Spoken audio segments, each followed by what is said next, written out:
Installation Guide. Tighten the plug.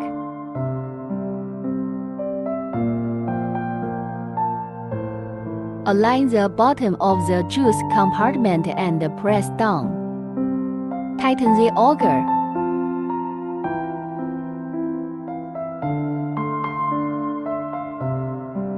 Align the triangle below the feeding mouth with the unlock mark on the juice container, then rotate it clockwise.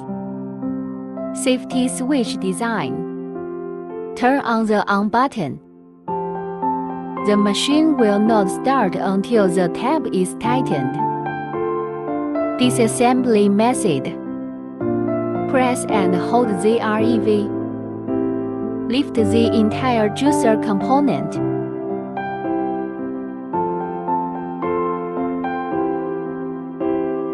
Pull out the auger.